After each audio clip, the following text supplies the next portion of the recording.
Hi everyone, Namaskar. In today's video, we are going to start with the directive principles of state policy. ये topic 2 video में ख़त्म हो जाएगा और पिछले सीरीज़ में हमने फंडामेंटल राइट्स को कंप्लीट किया है. अभी हम लोग डायरेक्टिव प्रिंसिपल्स से स्टार्ट करेंगे. तो बेसिकली डायरेक्टिव प्रिंसिपल्स होते क्या हैं, इनकी इम्पोर्टेंस क्या है, इनकी सिग्निफिकेंस क्या है, या क्या पोजीशन, क्या पार्ट ये होल्ड करते हैं कॉन्स्टिट्यूशन में, आज हम उसके बारे में बात करेंगे. ठीक है. तो डायरेक्टिव प्रिंसिपल्स आपके जो है वो कॉन्स्टिट्यूशन के पार्ट 4 में मेंशन्ड है और लोग ये समझते हैं कि ये एक सिर्फ मॉरल ऑब्लिगेशन है. ठीक है, सिर्फ एक मॉरल ऑब्लिगेशन है क्योंकि ये इन्फोर्सिएबल नहीं है. तो उस चीज़ की भी क्लैरिटी हम अभी इस वीडियो के थ्रू देखेंगे कि एक्चुअली में डायरेक्टिव प्रिंसिपल्स किन मायनों में क्या सिग्निफिकेंस होल्ड करते हैं. ठीक है, तो लेट्स स्टार्ट. उसके पहले एक एग्जाम्पल देके स्टार्ट करेंगे कि हम लोग किस बारे में बात कर रहे हैं और क्या क्या रिलेशन है डीपीएसपी का, फंडामेंटल राइट्स का. तो देखिए, part 3 of the Indian constitution वो डील करता है फंडामेंटल राइट से, जो कि एनफोर्सिएबल है. ठीक है, एनफोर्सिएबल का मतलब हमने ऑलरेडी समझा है कि अगर स्टेट किसी भी इंडिविजुअल के, किसी भी सिटीजन के फंडामेंटल राइट्स के अगेंस्ट कोई काम कर रहा है तो वो इंडिविजुअल स्टेट को सू कर सकता है कोर्ट में. वो जा सकता है अपने फंडामेंटल राइट्स के लिए डिमांड करने. हाउएवर डीपीएसपी के केस में डीपीएसपी एनफोर्सिएबल नहीं है. अब डायरेक्टिव प्रिंसिपल्स होते क्या हैं, लेट्स अंडरस्टैंड. तो डायरेक्टिव प्रिंसिपल्स एक तरीके की गाइडलाइंस होती हैं जो कि दी जाती हैं स्टेट को. स्टेट मतलब गवर्नमेंट को, सेंट्रल एंड स्टेट गवर्नमेंट्स दोनों को, while framing the laws, while framing और making any such policies, the government has to keep these guidelines in their mind. अब ये गाइडलाइंस बनती कहाँ से है, ये गाइडलाइंस की इंस्पिरेशन कहाँ से आई? जब हम लोग प्रियम्बल समझ रहे थे तो हमने यही समझा. अगर हम प्रियम्बल को ब्रीफली देखें तो प्रियम्बल के 3 गोल्स थे, सोशल, इकोनॉमिक और पॉलिटिकल. तो इन तीनों गोल्स को अगर हम इकट्ठा कर दें, ठीक है, सोशल, इकोनॉमिक और पॉलिटिकल जस्टिस जो है, अगर हम इन तीनों जस्टिसेस को इकट्ठा करें तो हमारा फंडामेंटल राइट और डीपीएसपी, इन दोनों का काम है हमें सोशल, इकोनॉमिक और पॉलिटिकल जस्टिस प्रोवाइड करना. राइट. तो बेसिकली डायरेक्टिव प्रिंसिपल्स एक तरीके की गाइडलाइन है जो कि स्टेट को मिलती है, जो कि गवर्नमेंट्स को दी जाती है कि वो जब भी कोई लॉ बनाए, जब भी कोई पॉलिसी बनाए तो वो इन गाइडलाइंस को ध्यान में रख के बनाए. ठीक है, एक एग्जांपल से समझिए कि एनफोर्सिएबिलिटी की का मतलब क्या है. जब हम डीपीएसपी की बात करते हैं, जब भी कोई कैंडिडेट इलेक्शन में खड़ा होता है, ठीक है, तो उसके बारे में क्या क्या चेक किया जाता है? उसके एजुकेशन रिकॉर्ड्स, उसके पास्ट रिकॉर्ड्स, उसके क्रिमिनल रिकॉर्ड्स और उसका पार्टी मैनिफेस्टो. अब ये पार्टी मैनिफेस्टो क्या होता है? तो जब भी कोई पार्टी इलेक्शन में खड़ी होती है, जब भी कोई पार्टी इलेक्शन लड़ रही होती है, उस समय क्या होता है, उनकी पार्टी के कुछ प्रोमिसेस होते हैं. तो वो बेसिकली एक लिस्ट ऑफ प्रोमिसेस है. आपका जो मैनिफेस्टो है वो एक लिस्ट ऑफ प्रोमिसेस है जहाँ पे पार्टी कमिट करती है कि अगर हम इलेक्शन जीत गए, अगर हमारी विजय होती है तो हम ये चीज़ें करेंगे, इस कॉन्स्टिट्यूएंसी में या आपके एरिया में हम ये चीज़ें फुलफिल करेंगे. बट अगर एक क्वेश्चन है अभी ये, अगर वो पार्टी जीत जाती है, अगर वो पार्टी जीत जाती है और वो कैंडिडेट उन प्रोमिसेस को फुलफिल करने में फेल हो जाता है, if that candidate fails to fulfil those promises जो कि मैनिफेस्टो में मेंशन्ड है, तो क्या आप कोई एक्शन ले सकते हैं उसके अगेंस्ट? नहीं ले सकते हैं. क्यों? क्योंकि डायरेक्टिव प्रिंसिपल्स एनफोर्सिएबल नहीं है. ठीक है, लेकिन एक एग्जाम्पल ऐसा है जहाँ पे उस गवर्नमेंट ने, उस पार्टी ने लोगों को चांस दिया कि लोग प्रोमिसेस फुलफिल ना होने पे उनको सू कर सकते हैं। I am talking about the Chhattisgarh Janata Congress party, Ajit Jogi की पार्टी है ये। 3 साल पहले इनके इलेक्शंस में इन्होंने अपने पार्टी मैनिफेस्टो को स्टैम्प पेपर पे इशू किया, जिसका मतलब है कि अगर ये प्रोमिसेस फुलफिल नहीं होते हैं तो कोई भी इनको जाके सू कर सकता है, ठीक है। लेकिन ऐसा कॉमनली होता नहीं है, ये एक बहुत एक्स्ट्राऑर्डिनरी एग्जाम्पल है। तो लेट्स अंडरस्टैंड फर्दर कि एनफोर्सिएबिलिटी, कॉग्निजेबल और डीपीएसपी को कहाँ से इवॉल्व किया गया, और अगर ये एनफोर्सिएबल नहीं है, अगर ये केवल एक मॉरल ऑब्लिगेशन है तो इसकी रिक्वायरमेंट क्या है, क्यों हम इसको कॉन्स्टिट्यूशन में एक पार्ट दिए हुए हैं। Let's understand, let's read further. So these are the guidelines and the principles given to the central and state governments of India to be kept in mind while framing laws and policies. These principles were deemed fundamental in the governance. Basically governance होगी कैसे governance day to day काम करेगी, कैसे how your governance will take place किसी भी government की, ये basically उन points का, उन methods के principles हैं, ठीक है। Since it epitomized the hopes and aspirations of the Indian people, तो बेसिकली जो इंस्पिरेशन ड्रॉ करता है आपका डायरेक्टिव प्रिंसिपल, वो पब्लिक ओपिनियन से ही ड्रॉ करता है, right. Now let's understand the purpose of the directive principles of state policy. To secure for all the citizens the grand ideals mentioned in the preamble। अभी हमने बात करी थी प्रियम्बल को अगर हम कॉन्साइज कर दें तो हमें उसमें मिलता है political, social and economic justice, ठीक है। तो ये 3 जो जस्टिस हमें मिल रहे हैं प्रियम्बल में जो कि मेंशन्ड है, तो बेसिकली आपका जो डीपीएसपी है, जो डायरेक्टिव प्रिंसिपल है, उसका पर्पस भी यही है कि वो political justice is ensured by fundamental rights, whereas social and economic justice are ensured by DPSPs, ठीक है। वील टॉक फर्दर इसको इलैबोरेट तरीके से। The basic aim of the directive principle is to establish a welfare state, where economic and social democracy might flourish।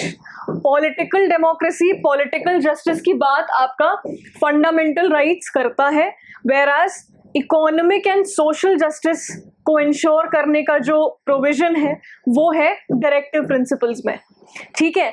एक question है जो कि 2021 prelims में आया था यूपीएससी के, कि which provision of the constitution ensures the welfare state, ठीक है। तो ये डीपीएसपी है। तो डीपीएसपी का जो मेन एम है, it is to establish a welfare state, ठीक है। देखिए कई बार क्या होता है ना, प्रीलिम्स में स्पेशली अगर मैं बात करूं तो प्रीलिम्स में ऐसे ही सवाल आते हैं, बेसिक सवाल आते हैं, बट एग्जाम में क्या होता है, जब आप एग्जाम के प्रेशर में बैठे हो और वैसा एनवायरनमेंट क्रिएटेड रहता है, तो हमें ऐसा लगता है कि यार डीपीएसपी कैसे हो सकता है, मतलब ये इतना हल्का सा ऑप्शन दे दिया है, हम फंडामेंटल राइट्स को समझ लेंगे या हम किसी और ऑप्शन को समझ लेंगे। दी स्मॉल पॉइंट्स ये आपके मेंशन्ड हैं एनसीईआरटीज में, ठीक है। तो छोटी छोटी चीज़ें हैं जो कि आपको 2 मार्क्स अच्छे से फेच कर सकती हैं। तो इसीलिए कॉन्सेप्ट क्लैरिटी बहुत ज़रूरी है, इसीलिए आपको कुछ चीज़ों को याद रखना बहुत ज़रूरी है ना। बिकॉज पीपल थिंक कि DPSP is only a moral obligation, उसकी एज सच कोई इंपॉर्टेंस है नहीं। But through these lectures, through these videos, we are going to understand कि exactly DPSP का significance है। Now let's talk about the philosophy behind the directive principles। तो philosophy क्या है, कैसे कैसे चीज़ें इवॉल्व हुई, कैसे कैसे आइडियाज़ आए। तो it is an endeavor to take India out of the vigorous clutches of socio-economic evils।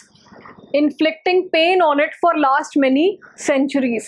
ठीक है, it's a concerted effort to foster all around development so as to establish socio-economic justice and democratic socialism in country. तो philosophy भी यही है कि socio-economic evils जो ruling रहा है, जो रूल किया ब्रिटिश इंडिया पे, और इंडिया एकदम बिल्कुल सोशल और इकोनॉमिकली बिल्कुल वीक हो गया था, उन सारी चीज़ों को हटाने के लिए ही ये फिलॉसफी आई. तो philosophy of DPSP is influenced by conglomeration of Gandhian, socialist, scientific या liberal and international philosophy. Briefly अगर हम ब्रॉडली क्लासीफाई करें तो तीन है, socialist, Gandhian and liberal. Philosophy of DPSP is to establish utopian society, right. तो utopian society मतलब देखिए, यूटोपिया एक ऐसा कॉमनवेल्थ है जहाँ पे जितने इनहैबिटेंट्स हैं वो बिल्कुल परफेक्ट कंडीशन में एग्जिस्ट करते हैं. ठीक है, तो यूटोपियन सोसाइटी का मतलब ही ऐसा है, एक ही बिल्कुल विजनरी एक रिफॉर्म है, इसको रिफॉर्म की तरह समझिए, एक विजनरी रिफॉर्म है जहाँ पे सारी चीज़ें बिल्कुल परफेक्ट हैं, और ये बिल्कुल इम्पॉसिबली परफेक्ट चीज़ों के बारे में बात करता है. तो यूटोपियन सोसाइटी इस्टेब्लिश करने के पीछे ही जो है फिलॉसफी रही है, right. Now let's talk about the historical background. कहाँ से जो है DPSP का इवोल्यूशन हुआ, कैसे चीज़ें स्टार्ट हुई. तो idea of such policies can be traced to the Declaration of Rights of a Man proclaimed by revolutionary France and Declaration of Independence by American colonies. तो राइट ऑफ अ मैन के बारे में जो proclaim किया है France ने और American colonies ने, वहाँ से चीज़ें स्टार्ट होती हैं. और Indian constitution was heavily influenced by the principle of UDHR, ठीक है, universal declaration of human rights. तो इंडियन कॉन्स्टिट्यूशन वहाँ से भी हेविली इन्फ्लुएंस था. डायरेक्टिव प्रिंसिपल जो इंडियन कॉन्स्टिट्यूशन का है वो हमने इंस्पायर कहाँ से हुए, हम आयरिश कॉन्स्टिट्यूशन से. It's a very important point. तो आयरिश डायरेक्टिव प्रिंसिपल से इंडियन कॉन्स्टिट्यूशन हेविली इंस्पायर हुआ था. Now the question comes where it is given in the constitution. So it is mentioned under part 4 of Indian constitution. जो articles हैं, देखिए part 3 था fundamental rights जो कि था 12 से article 12 से 35, and your part 4 which is directive principles of state policy, it has the articles from article 36 to 51. We'll see one by one in सभी articles को हम देखेंगे. Now let's talk about the features of the directive principles. तो इसके features क्या क्या हैं? We have already learned कि ये not enforceable है, ये enforceable नहीं है in the court of law, and which means no one can go near the court for its proper implementation. Directive principle of state policy are some instructions to the state, हमने अभी समझा, in achieving socio-economic development. Directive principle of state policy are positive in nature. Now what do we mean by the positive in nature? Positive in nature का मतलब, क्योंकि हमने अभी समझा कि डायरेक्टिव प्रिंसिपल एक तरीके की गाइडलाइन है, एक तरीके की आपके जो प्रिंसिपल्स हैं वो गवर्नेंस के ऊपर गाइडलाइंस हैं जो कि स्टेट गवर्नमेंट और सेंट्रल गवर्नमेंट दोनों को दी जाती हैं कि आपको ये चीज़ें करनी है, you have to do these things, right. Hence they are positive in nature. On the other hand fundamental right we have already learn, हमने पिछली वीडियोज में समझा है कि fundamental rights are negative in nature. Why do we say that? Why do we say that fundamental rights are negative in nature? Because fundamental rights tells the state to not do certain things. You can't act arbitrarily. You can't compromise onto the fundamental rights of an individual or the citizen of the country. So fundamental right negative इसलिए है because it clearly states, it clearly tells the state to not do certain things. You can't do these things, hence they are negative in nature, right? So these principles increase power and function of the state. So directive principles aims at establishment of welfare state. We have already seen they have great moral value also. It constitute the conscience of our constitution. Directive principles of state policy constitute the mirror of public opinion, right? It always reflect the will of the people embodied in constitution to meet aspirations of the people. It also acts as a yardstick for measuring government performance, right? So these are fundamental in the governance of the country. The state should follow these principles for progress of the country. तो state को इन्हें follow करना चाहिए country के progress के लिए. Now let's talk about the ideological या class in principle classification of DPSP. Socialistic, liberal and Gandhian. देखिए broadly यही तीन है. इंटरनेशनल प्रिंसिपल्स को भी कई बार लिस्ट किया जाता है जहां पे इंटरनेशनल ट्रीटीज और इन सब की बात की जाती है, इंटरनेशनल पीस की बात की जाती है. Let's see one by one about these principles and the articles mentioned under these principles. तो सोशलिस्ट प्रिंसिपल से स्टार्ट करते हैं. आर्टिकल 38 ये कहता है कि India shall strive to formulate such social system which will secure social, economic and political justice to everyone in all spheres of life, right? It talks about social, political and economic justice. 39A, Article 39A tells that the state shall try to formulate its policy in such a manner so as to secure adequate means of livelihood for its citizen. Right? It talks about adequate means of livelihood. Article 39B talks about the ownership of material resources which would be controlled in such a manner so as to subserve the common good. एक ही के हाथ में ना रहे, for common good. सबको मिलना चाहिए, सबको सर्व होना चाहिए. Article 39C talks about the economy of the state will be administered in such a manner that the wealth may not yet be concentrated in a few hands. कुछ ही के हाथ में wealth ना हो, it must be डिस्ट्रीब्यूटेड सबके साथ, मतलब हर कोई हो, nobody is rich, nobody is poor उस केस में, and the means of production may not be used against the public interest. Article 41 says that the state will work within the limits of its economic viability and ensure progress, provide to citizens the right to work, right to education and general assistance in the event of unemployment, old age, disease and other disabilities. मतलब कि state अपने economic viability, अपनी आर्थिक क्षमताओं के अंदर रहते हुए इन चीज़ों को इंश्योर करेगा. ठीक है. Article 42 says that the state will make provisions for creation of just and humane conditions of work. It will also ensure maternity relief. तो maternity relief की बात यहाँ की गई है. Also I would like to make a point here, make a very important point here कि ये सारे articles, ये सारे provisions जो आज DPSP में mentioned हैं, they are not existing since the constitution has been enacted. They have evolved, they have been added time and again जब जब circumstance या time के हिसाब से कोई need आई हो. Maternity relief act, maternity benefit act जो आया है, जो मैटरनिटी रिलीफ का प्रोविजन दिया गया है, डू यू थिंक ये 1950 के टाइम से होगा? नो. ठीक है. तो कई अमेंडमेंट्स हुए, we'll talk about that also.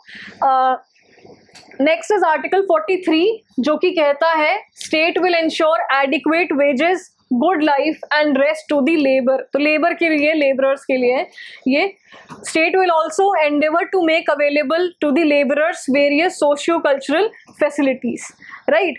These were the socialist principles. Now let's talk about the liberal principles, also known as scientific principles. तो ये थोड़ा सा इसको साइंटिफिक भी कहा जाता है या साइंटिफिक नेचर होता है इसका. अभी समझेंगे क्यों साइंटिफिक नेचर होता है.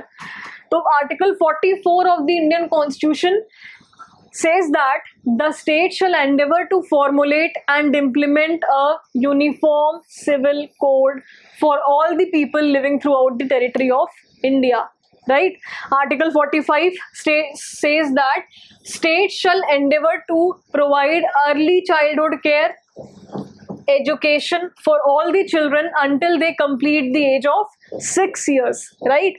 Article 47 says that the state shall strive to raise the level of nutrition and standard of living, thus it will endeavor to improve upon the health of the people.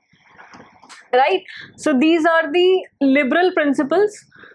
Also, Article 48 of Indian Constitution says that the state shall strive to organize agriculture and husbandry on modern and scientific lines. This is the reason liberal principles are scientific in nature. तो horticulture, agriculture, husbandry के बारे में बात की जाती है, modern और scientific lines पे लाने की कोशिश करनी है.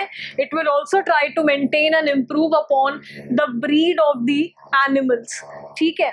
Article 50 talks about that the state will try to separate judiciary from executive in the case of public service.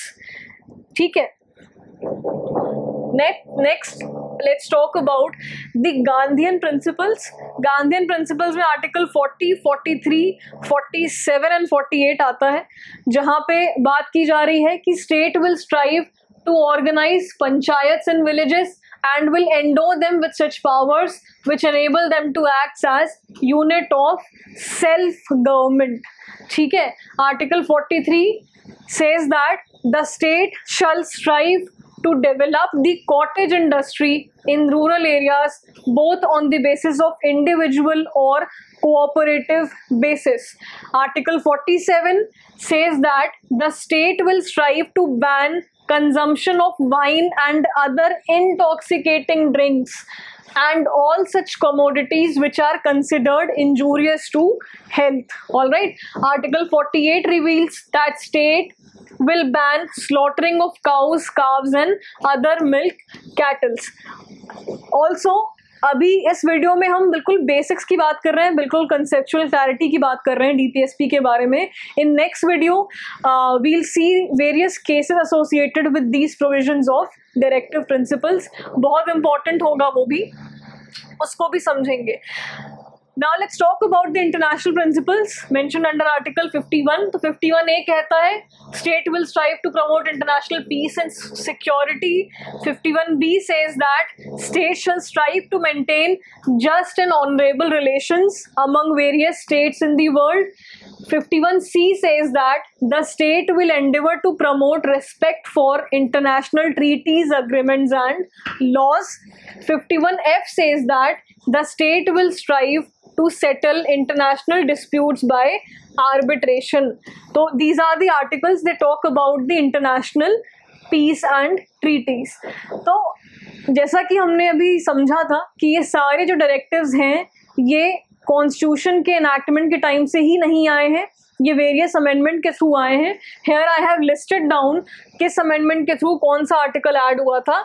तो 42nd amendment added 39, 39A, 43A and 48A. Amendment 44th amendment act added article 38. 86th amendment act बहुत important है, जिसने subject matter of article 45 को change किया था and made elementary education a fundamental right under article 21A. तो elementary education जो कि अब आर्टिकल 21A में फंडामेंटल राइट है, वो पहले हुआ करता था 45 का सब्जेक्ट मैटर, आर्टिकल 45 का. So it got change through amendment act of 86th amendment act. ठीक है. 97th अमेंडमेंट एक्ट ने नया डायरेक्टिव ऐड किया था of cooperative societies through Article 43B. Now let's talk about the responsibility and accountability of the state in implementing DPSPs. तो कितने states accountable हैं या किसको accountable हैं, कितने responsible हैं DPSPs को implement करने में. Let's talk about that aspect. तो Does non-enforceability lead to non-implementation? तो क्या non-enforceability, since we have seen कि DPSPs are not enforceable in the court of law, are they also non-implemented? So the sanction behind them is political, which means accountable to electorate.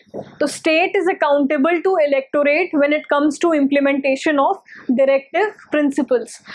तो see, Dr. Ambedkar ने क्या कहा था? If any government ignores them, if any government ignores DPSPs, then they will certainly have to answer for them before the electorate at the election time, right?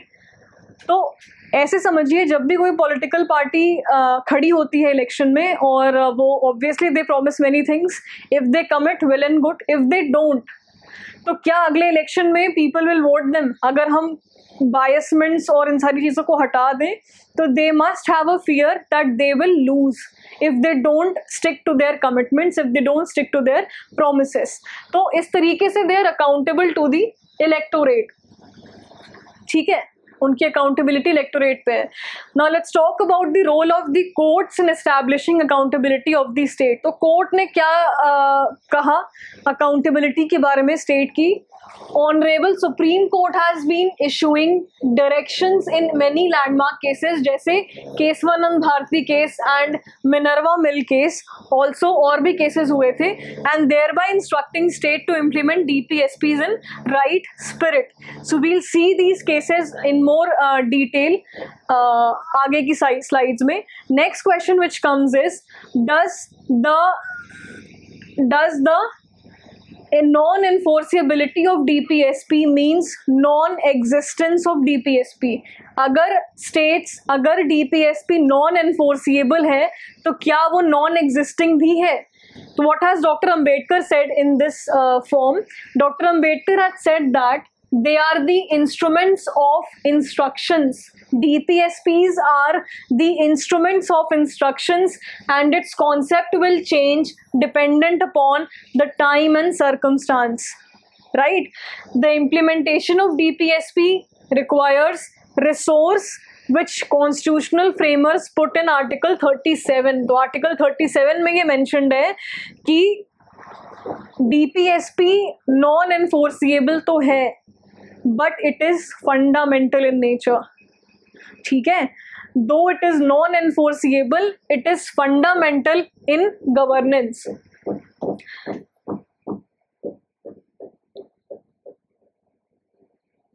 Now let's see enforcement of DPSPs through acts, through various programs. कैसे कैसे enforce होते हैं?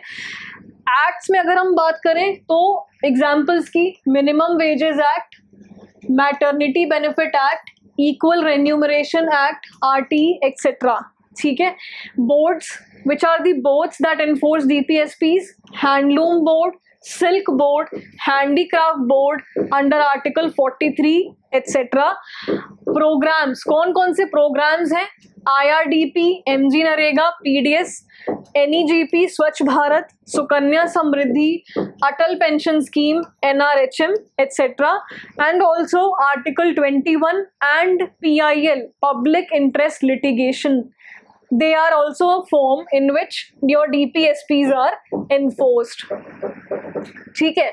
Now ऐसा कोई directive जो कि implement नहीं हुआ है, which is the directive which has not yet been implemented, is your uniform civil code under article 44. It has not been implemented. काफ़ी बातें चल रही हैं इस पे भी.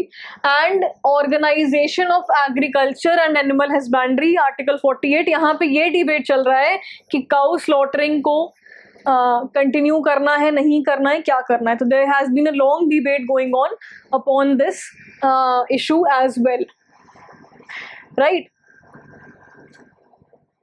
अब एक इम्पॉर्टेंट क्वेश्चन आता है कि स्टेट की क्या ड्यूटी है in achieving equitable and egalitarian society.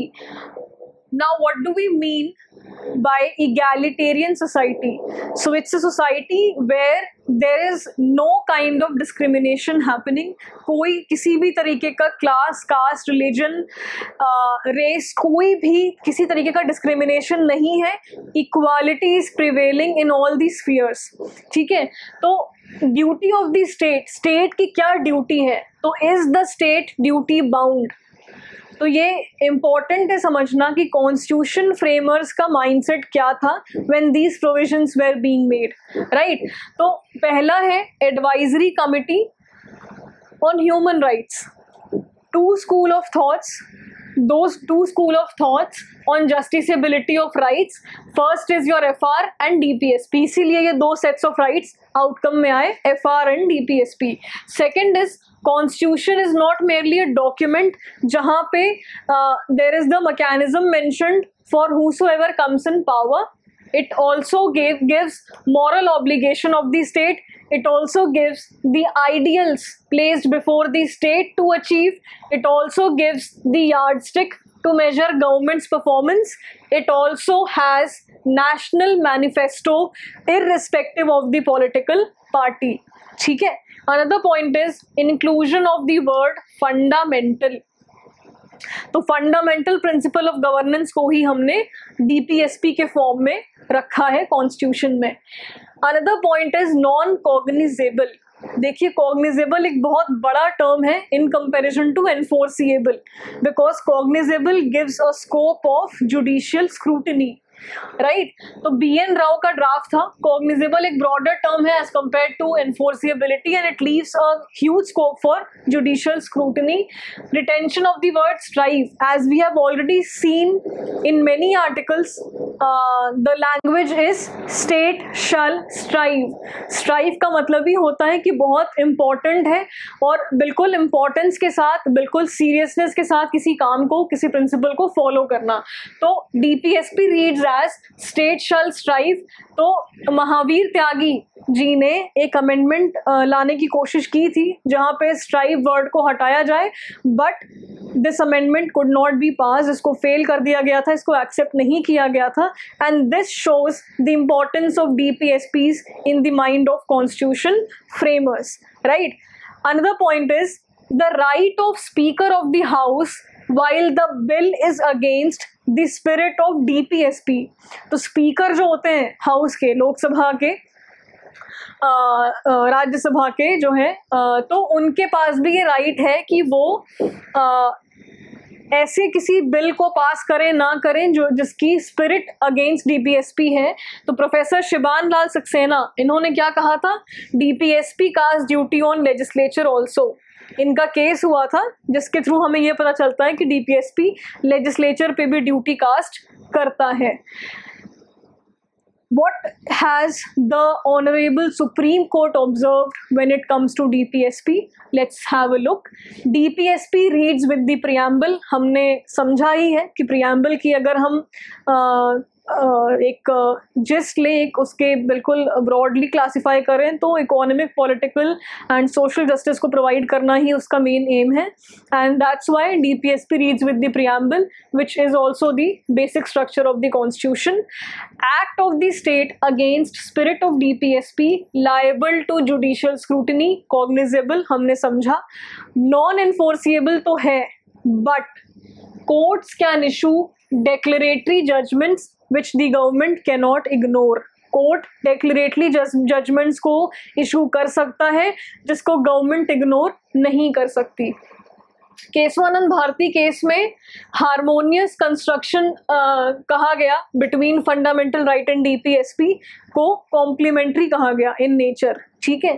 Randhir Singh versus state of UP का केस हुआ था जहां पे ये देखा गया कि अलग अलग पे स्केल थी अलग अलग डिपार्टमेंट के ड्राइवरों की. तो there was a different pay scale of drivers who were working under different departments. इस पे इशू हुआ था, फंडामेंटल राइट वॉयलेशन का इशू हुआ था. तो कोर्ट ने इन्वोक किया आर्टिकल 39D को to understand meaning and scope of equality. ठीक है.